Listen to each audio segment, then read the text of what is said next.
Silent Giant Entertainment. Wow, welcome to it. You know how we do it, Pocos Pero Locos, up close and personal. Woo! How's it going? I can't believe we hadn't met yet. I swore we had met. I know. Well, I feel like I know you because I've been watching your stuff, listening for a long time. So That means a lot because yeah, you're one of those true cats that rep for everybody. The not knowers. Let them know who I got in the studio. my name's I suppose. From the 818 Valley, repping all LA, Cali. I love how our 818 cats are doing it. I mean, growing up in the 818, Yeah, I love the fact that you guys created such a freaking strong worldwide movement. I mean, you guys, like, as far as hip hop and credibility of hip hop, like, really carried a flag. Like, it had the 818 on it. there you go. But you're not a newcomer. No, I mean, to some people, you know. Right, but um, you're no newcomer. I've been doing this for a long time, like, long time. You've So, like, graced the stage with a lot of OGs for about, I mean, a decade and a half, right? Yeah. You were a part of a Yeah. group originally. Yeah, I'm part of a group called Rhyme Addicts. It's 3 of us. Shout out to my crew. Who's your crew? It's my dude XP, my dude Illward, and then my friend Frank, who's our engineer. He's also engineer for Snoop and runs one of Snoop's labels. So you still have your movement. Yes, I still got, I'm still down with my group. We haven't really made as much music as we wanted to because we're all focused on different things. They're actually leaving to Europe next week to go out and promote. So it's great that we're still, all just staying busy. It's dope to have your group and a family there, but I think there's a certain sense of pride when you find your own voice. And I totally respect that about you. For the not knowers, let them know who you promote, who you work with. You've got a few things going on. Yeah, right now, a lot of, there's people that are familiar with, let me see, Fora. He's an upcoming artist, and I started out with him about 3 years ago doing our tours. We went everywhere, like everywhere imaginable. This last tour was 70 cities, 30 states. We just finished that up a couple months ago.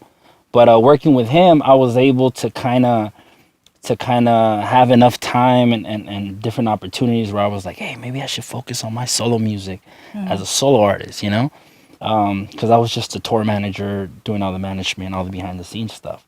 And I would go to the shows that I'd organize for him and I'd freestyle and I'd host them. And people were like, yo, you're dope. Where can I hear your music? And I was like, oh, no, man, I'm just having fun. They're like, no, man, we like your music. And then people started tagging me on Facebook, like, taking pictures. And I was like, it's kind of cool. So I said I had to recreate myself as an artist. Who am I as a solo artist? I can't do what I was doing with my group by myself. It's not going to make sense. I was doing like hardcore Wu-Tang battle rap. No one wants to hear a guy talk about how you can chop your head up in 100 different ways, So I really took it upon myself to like get on a more conscious level and just put it out there once. Let me try it out. Let me give people something that they've never heard from me before. And people received it well. You know what I loved is I was reading something and you were talking about how going on, like you gave it up to your boy. It's like some people can't be honest with themselves and just with like the way things are. And you gave it up to Fora, and you were talking about how when you'd go out on stage on those shows, you noticed a lot of people were messing with you because you were like, they were like, okay, this dude's dope, but it was also because you were his boy, you were Fora's boy, and you wanted to go out there and create your own identity to bring more to the plate too for the movement, for yourself, which I thought was dope because like a lot of people, number one, they won't give people credit who believe in them and give them light to shine on when they're doing well. Yeah. And I thought it was dope that you saw that in your friend. And I mean, of course, you were a backbone to helping set up those shows and keep things moving and do your thing on the road because people don't realize how much it takes, to really make it happen. But the fact that you, number one, recognized the opportunity someone else gave you, and number two, wanted to bring more opportunity not only to him or to yourself, but to other people by creating your own movement. Yeah. And right when I was reading that on one of your pieces, I was like, that's dope because it was from your mouth, not somebody else's mouth. Of course, yeah. And it's funny that you bring that issue up because I wrote a song yesterday where I talk about that. It was just like the last song on my album before it's done. And I was like, let me just talk about things that people been wondering about, And the whole thing with the Fora thing was that literally about 2012, I've had fans, you know, there were like people that like, yo, what's up, I suppose. And I had no music out at this time. I was just freestyling at the shows. So that's why it didn't seem authentic, you know? They were just like, yo, I suppose is like one of my favorite rappers. And then people will comment. Like You're like, name one song. No, like other girls would be like, who's that? Oh, he raps with Fora, you know? And I got that a lot, you know, a lot. And I didn't really pay mind to it because I wasn't really an artist, you know? I wasn't really coming out as an artist. I did it for fun. So then after a while, I was like, you know what? I have to find a way to transition and myself into an artist and create my own buzz. Me and him and, you know, my nephews, we're all a crew. We're all a group, you know? But I had to go out and break out, and that's why I started a tour called Rock the Spot Tour, where it was my solo tour, you know, and I just finished the third one, you know, and the first one, 5-6 people come out to the shows, you know, 5, sometimes 0. Which is it's a tough feeling. Yeah. Like you see this venue. I mean, we had been there in the beginning. You know, we've been part of that struggle. Yeah. And then you go and you start seeing the movement you're creating. And then it starts growing. And then the moment I realized that I was on the right path is when I would introduce myself to people. They're like, yo, man, I like your music. You know, when are you coming to, they'll say a city, Stockton. And then I'll be like, oh, man, I'm trying to go next month, you know, me and Fora. And they'll be like, who's that? And I was like, oh, really? You don't know who he is? Like, no. And you listen to my music? Yeah. How did you hear it? Well, my friends listen to you. Uh-huh. And then that's when I was like, wait, this is cool, you know? Because then now I could bring something more to the table. Now me and him could do a show together, and then I could bring a whole different fan base that are not familiar with him. Where and then before, also your business savviness that you've... So, it's a great thing. And a good head on your shoulders, too, bringing just good word to people. I mean, from what I've heard, you're a good dude with some good values. I'm just or real... is that just a lie? No. I grew up on the golden era of hip-hop. Mm-hmm. I have a 90s hip-hop mentality. Even though I wasn't an active hip-hop artist in the 90s, I was around so many legendary, you know, cats the last, 10 years. Like what? What was your influence? Well, like, I had this web show called Chillin' With I Suppose, right? And I had to go interview, like, Jedi Mind Tricks, Pete Rock, Onyx, the Alcoholics. And I did this interview. We were at Corrupt's house, and I did the interview with the Alcoholics. It's like my favorite group. Shout out to the Licks. And they started telling me how when they were on Loud Records used to set up these tours, like college tours, and no one would get paid. They just put all these people that are on Loud Records, Mobb Deep, Wu-Tang, and just throw them on to promote, and have street teams. And like they're like, yo, we had street teams passing out stuff at the college campuses, high schools, and all that started clicking. Like, wait, who's doing that right now? Everyone's so consumed by the internet and by being lazy, just like, oh, follow me, share, which is great, But I was like, who's really out on the streets? Who's hitting up the little towns that are isolated from what hip-hop is conventionally, conventional LA, San Diego, Bay Area, but how about the little towns, how about the Oxnards and Santa Barbaras and Camarillos or Simi Valleys or the Coachella Valleys or the Victorvilles or, all these little towns that, there's hip-hop heads there, but when's the last time you seen KRS-One performing in Downey, right. or Snoop Dogg and Whittier, you don't really see these things. So I took it upon myself after that interview with the Alcoholics. I was like, yo, I need to set up street teams. I need to do things like they did in the 90s. Oh, nice. And carry the signs and stuff. We used to run hard. Yeah. So that was my start. That's like that. Yeah. Doing promotion like that's. And I came up in there when I first started throwing shows. There was no Facebook. There was no MySpace.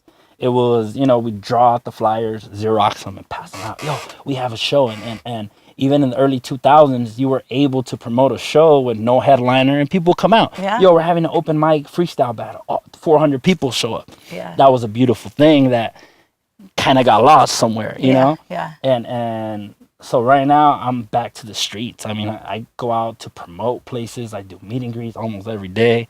I'm at the malls, and people recognize me now. I'm at the mall, and youngsters are like, yo, can I get a picture?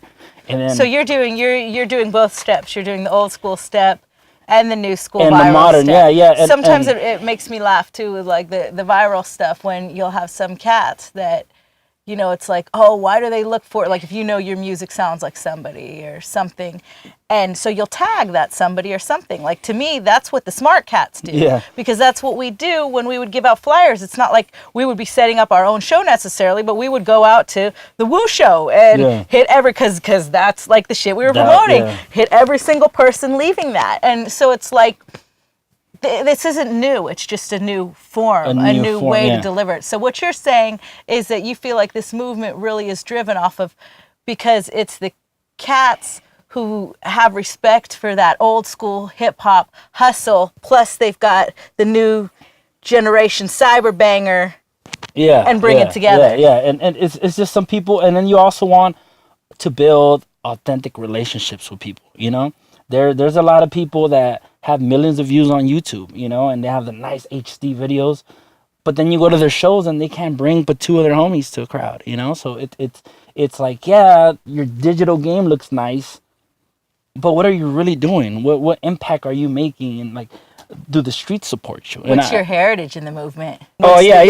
Yo, you got a million followers. Yeah, so what's, you know, you're not, and I see a lot of artists that are like, check out my video, I got this many views, and I'm like, yeah, but you're not doing anything, you know? I'm over here like, barely released my first music video ever about a year ago, and I've already sold out shows in Utah, you know, in Vegas, like other states. Tell us a little bit about your new tour.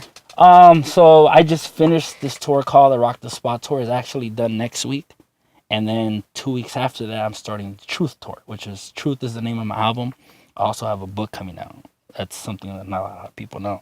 I do like relationship advising, motivation speaking. Like if someone has a breakup or are depressed, suicidal, you know, women that deal with issues such so when E-Dub trips, I can call you? Yeah, and I'm really good. You know, I take pride in my work. I feel like I'm really good, and I've been writing a book for the last 2 years. Finally gonna publish it right after I release my album. So this new tour, Truth Tour, I'm doing about 10 states and like 70 cities as well. Going everywhere. It's just everywhere. It's a self-funded, self-organized, no investors, no sponsors, no, it's just me doing what I do best, is making music, throwing my own shows. We host our own shows. A lot of them we provide our own sound system. We run our own merch. I do my own graphic design. I do my own videos. I do my own everything. Yeah, the ultimate hustler. So you're you know, you giving the advice, and that comes across now too in your writing, is that's what's transformed you as an artist, like the Cry Baby Cry. Yeah. That's what made me an artist. I was giving all the advice on social media, and people were like, yo, you should put this in your music. And I'm like, dude, that's corny. No one wants to hear grown ass man rap about like fix a relationship, you know? They do though. But at the time, and then the homies are telling you, coming from you know, I got Wu-Tang tattoos on me, you know, coming from a hardcore, you know, just coming back from a Psycho Realm concert, and you know, I felt like, no, I can't do that. I'm a hardcore hip hop head, you know, I'm listening to Mobb Deep all day. So even though that's like your passion, it's like that's where people get confused. It's like they try so hard to be real that they're not real. Yeah, exactly. So then I just started putting it out there, and I got a lot of mixed reviews from people that were in the hip hop scene. You know, they were like, yo, why are you switching it up? Like, what? And I just felt like this was me. Like when I started giving advice through my music, it felt so real. I've never, in the 12 years prior to me doing that, you know, and sharing stages with the greats, you know, I've never felt a connection with myself musically. I always just did it, and people were like, yo, you're tight, man. You got those metaphors, those bars, you know, you're like, you're dope. You remind me of a Cannabis or a Wu-Tang, you know, and then after, I was like, yo, you changed my life. Like, you know, it's kind of sad right now that I'm in this, it's very overwhelming, but a lot of my fans are teenage girls, you know, and I get a lot of messages, and they'll send me pictures. That's tough. I've been cutting my wrists. I'm trying to kill myself. I just got raped by my stepdad last week, and I'm coming to you for help. And it's like all this pressure's dropped on me, you know? And there are people like, no one knows about my story, about my sexual abuse, but you. And it's like, wow, you know what I do? That. So I really have to like be in that role 100%, you know? So this is something that I'm dedicated to doing. I kind of just use the music as an outlet to reach out to people. But my passion is really helping people, you know? That's dope. If I had to like become a full-time advisor and help kids and stuff like that and do the music, I feel like hip-hop, I'll always be a fan of it. But if I had to choose one, I'd rather help people, you know? That's dope. My man, I suppose, Dr. Phil better watch Yeah, out. Coming for the gun, coming for the center stage, homie. It's awesome having you in here, and I can't wait to watch you grow. And I love that we have a voice of energy and positivity through the dark, and you know, a friend for people. And I'm glad that now I can call you my friend, the homeboy. Definitely. What? Boom. I have a story though. I want to tell a story. I kind of shared it to E-Dub through text, but like in 2001, I want to say, I was like 15, freestyling. You know, I was like freestyling, rapping, battling everybody. And my brother and his older homies, every time I'd rap, you know, because I was like, my brother was like the dude with the little brother that could rap, you know? So I'd battle all the drunk older dudes at the party, you know what I mean? And they were like, yo, you got to get on Pocos Pero Locos, you know? And I used to listen to the show, and I used to be like, man, fuck that. It's just like Little Rob. You know, I was very like in my backpacker, you know, but they're always like, you got to get on that. You got to rap. Like, if you're really about being a Mexican, you got to go represent. But at that time, you know, being 14, 15, it always seemed like one of those things like, never going to be on the radio, never going to. It just seemed like it was one of those goals that I wanted, but never focused on because I never thought it'd be possible, you know? So when E-Dub hit me up, I was kind of like, that was fucking cool, you know? And I went on Facebook and I posted about it. I was like, you know, to a lot of you guys, this might not mean shit, you know? But to me, being that I kind of wanted this opportunity to happen when I was 15, and now it's happening 15 years later, you know, kind of fucking late. But it's a dope feeling. It's kind of like, oh, this is tight, you know what I mean? Well, and it's exciting, and I appreciate that. That means the world to me, too. And what a lot of people like don't know like about Pocos and the original movement is it's just really about empowering, you know, what your message is, empowering Latinos to do better, feel like there's hope, you know, and especially, you know, our Mexican community, you know, is mad important to us, and our Chicano community and is mad important to us. And we appreciate that love. You know, we've always supported also the Thurston Howells and the Joel Ortiz and the like, you know, the voices, like MCs. And it's like, just like anything else, you've got all your subgenres from the Chicano rap to what I consider you guys have created a movement right now. You guys have created a whole new movement. And there's always those, you know, sub-movements. And it's like just really about the whole movement of Pocos Pero Locos is about empowering our people. That's the most important thing. And that's why you're a great voice for it. That's the beautiful thing. When I saw the Reverie interview, and she's, you know, I recorded music with her. And when I saw that, I was like, oh, this is dope. You know, like, this is the new generation now tapping in. The same with King Little G, you know, and you guys have excited me again. Like, you guys really sparked a passion for Dub and I both again. Your whole movement, what you guys are doing, and also what you guys are talking about. And, you know, it's like, you know, I want my kids, too, to be able to feel like they have a voice and can be the next generation. And I'm really proud of you guys. We have a lot of soldiers that we haven't even got to catch up with yet that we're watching and rooting for. And you're one of them, I suppose. Boom. In studio. Pocos Pero Locos.